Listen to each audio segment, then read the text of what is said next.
All right, kiddos, we're back, and we're going to continue talking a little bit more about dot pictures.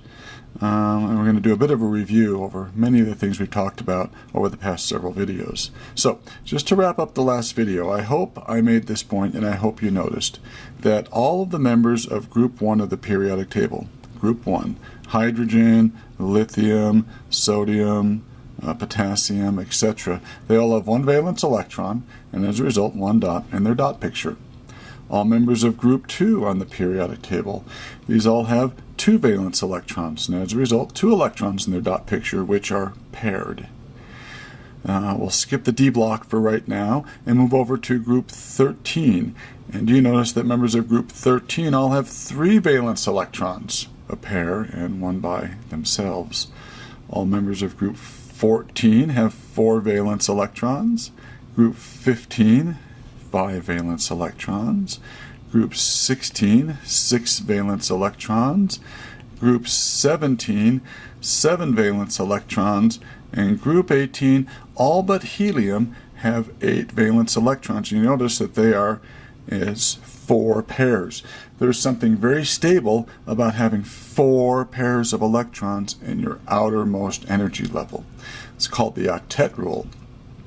All atoms tend to form 4 pairs of electrons in their outermost energy level, except for helium and a couple of other exceptions that we'll talk about later. If they don't have 4 pairs in their outermost level, they will either gain electrons or lose electrons to get to that stable state where they have 4 pairs or 8 valence electrons.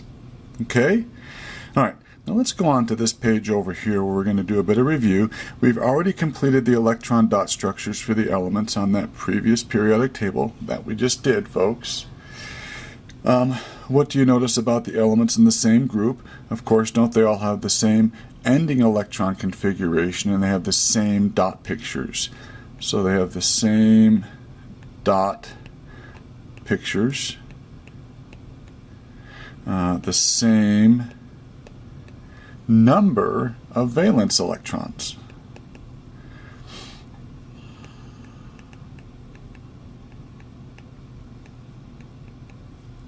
Okay? So maybe we could predict the dot structures for each of these elements just by knowing their position on the periodic table. So the first one we have is barium. So let's find barium on the periodic table. It's right here, folks. Do you all see it? Do you notice that it's in Group 2 of the periodic table? Well, what do we know about members of Group 2? Don't they all have 2 valence electrons and they show up as a pair? How about xenon? Let's find xenon in the periodic table. It's way over here. It's atomic number 54. It's in Group 18 of the periodic table. What do you know about members of Group 18? Well, except for helium, don't they all have 8 valence electrons that show up as 4 pairs? So the dot picture for xenon would be 4 pairs of electrons. Oh, it doesn't look like 4 pairs. There we go. Now, you take a minute and do the rest of these elements: zirconium, antimony, rubidium, and bromine. So pause the video now, use your periodic table, and figure out the dot pictures of those 4 elements. See you in a minute. Okay, welcome back. Let's find the element zirconium. Here we have it. It's atomic number 40. Now that one's a bit tricky. We sort of neglected the D block a little bit, but let's take a look at the electron configuration for zirconium. It's 1, 2, 3, 4. It's in the 5th row. So wouldn't its configuration be 5s2? And remember, the D block is always one lower than the row number, 4d2. So zirconium would end with, let's draw its noble gas configuration, krypton in brackets. That's the noble gas right before it. All right, krypton is the noble gas right before it. Let's make sure we can see the whole periodic table here. And then we would have 5s2, 4d2. 5s2, 4d2. So, how many valence electrons does it have? And what energy level are they in? Well, if you said the 5th energy level and 2 valence electrons, you'd be absolutely correct.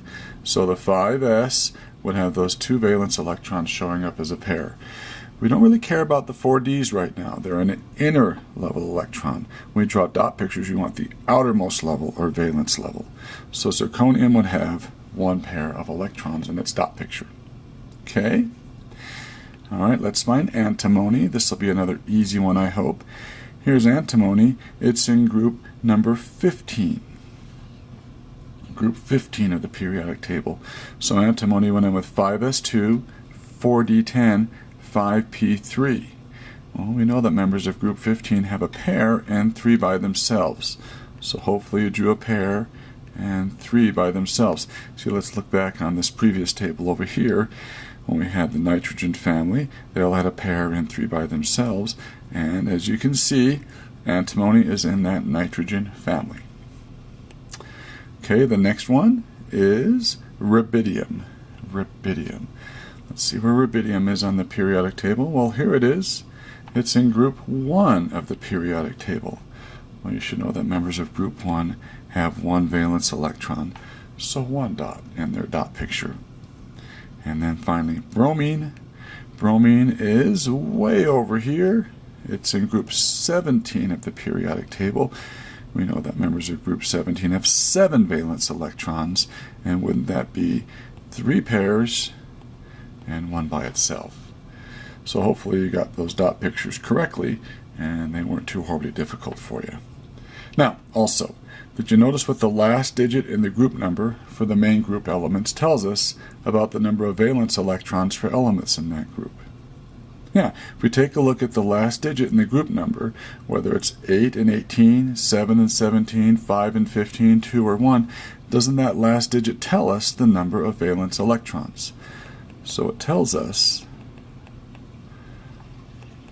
the number of valence electrons. And we can do that without having to do the entire electron configuration. We can just look at the group number, take a look at the last digit for the main group element, that doesn't include the D blocks, and it will tell us the number of valence electrons. Alright, we've also talked about how to write noble gas configurations, but I thought it might be nice to practice a few of those in this video.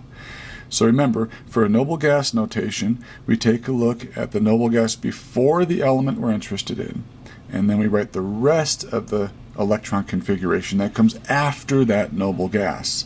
So let's take a look at the element barium, kiddos. We just looked at that a minute ago. Isn't the noble gas that comes before barium xenon? So we can put xenon in brackets, and barium's on the 6th period or 6th row of the periodic table, S block, so we'd say xenon in brackets 6s2. So xenon 6s2. And of course we already know its dot picture is Ba with a pair of electrons, those 2 valence electrons there. Okay, let's do xenon's dot picture. So xenon on my periodic table is right here. So we're going to go with the noble gas before xenon, which would be krypton. So we're going to put krypton in brackets. And then we're going to go 5s2, 4d10, 5p6. So it is krypton in brackets. And then we have 5s2, 4d10, 5p6. Notice it has the 5th energy level, it's its highest energy level, has a pair, and then 3 more pairs. So the dot picture of xenon, of course, has 4 pairs of electrons in it. Next up is zirconium. We just saw that a minute ago. In fact, we did that configuration. Here's zirconium. It ends with krypton, because that's the noble gas before it, 5s2, 4d2.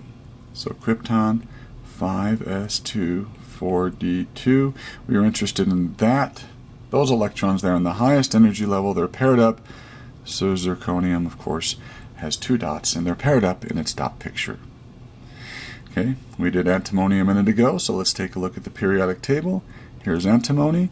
The noble gas before it is krypton, and then we'll have 5s2, 4d10, 5p1, 2, 3. So let's go ahead and put that. We have krypton, 5s2, 4d10, 5p3. And you'll notice The fifth energy level is the highest energy level, so its dot picture will have 2 plus 3 5-valence electrons. Antimony's sp, we have a pair, and 3 by themselves. Rubidium is the next one, folks. So there is rubidium. The noble gas before it is krypton, so we put krypton in brackets, and we have 5s1 for rubidium. So krypton in brackets, 5s1, so rubidium just has 1 dot in its dot picture. And then bromine, that's up here, folks. Let's make this a bit smaller so we can see the whole table. The noble gas before bromine is argon. So we're going to start with argon. Then we're going to have 4s2, 3d10, 4p1, 2, 3, 4, 5. So we're going to start with argon in brackets this time, folks. 4s2, 3d10, 4p5. The fourth energy level is the highest energy level.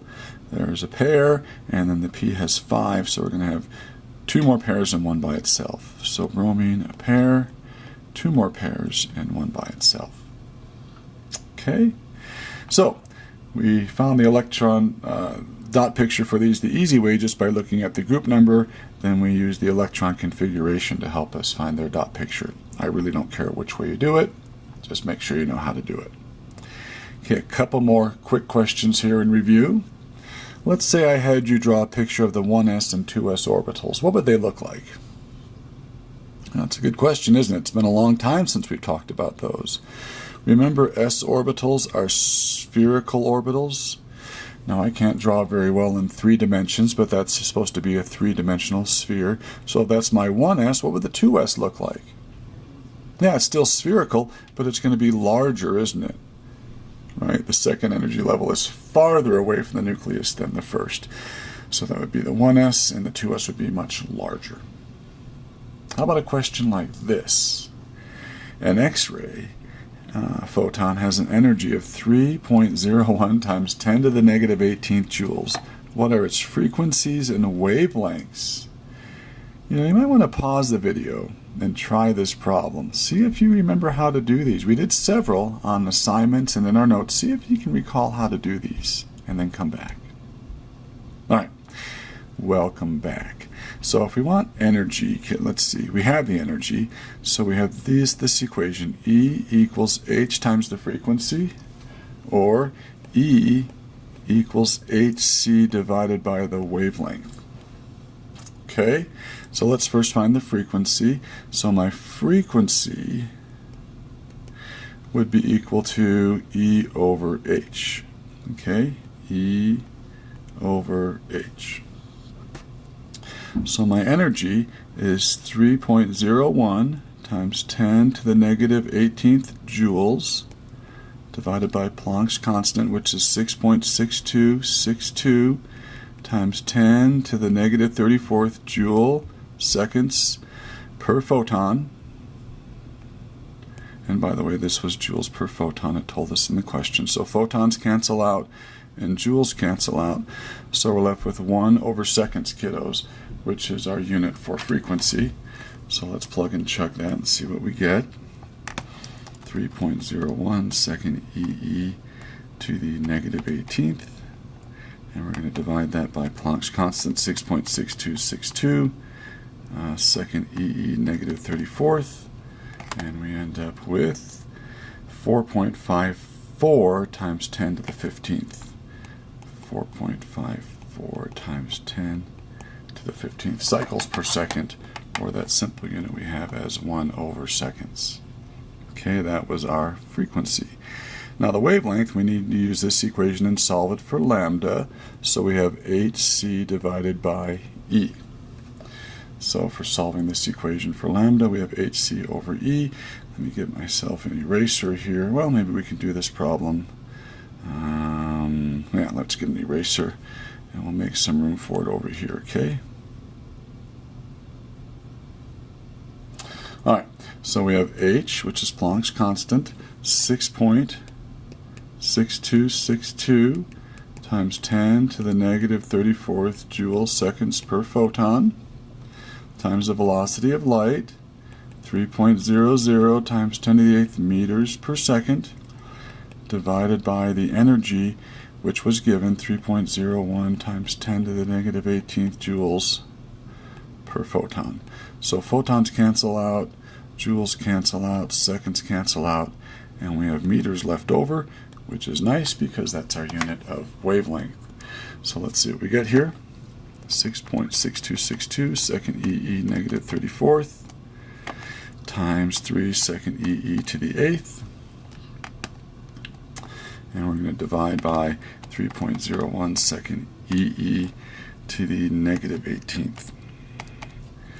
And let's see what we get here. Oh, wavelength. Oh, we must have messed up somewhere. So let's start that over again. 6.6262 second EE negative 34th times 3 second EE to the 8th divided by 3.01 second EE negative 18. Let's see if we get a better answer there. There we go.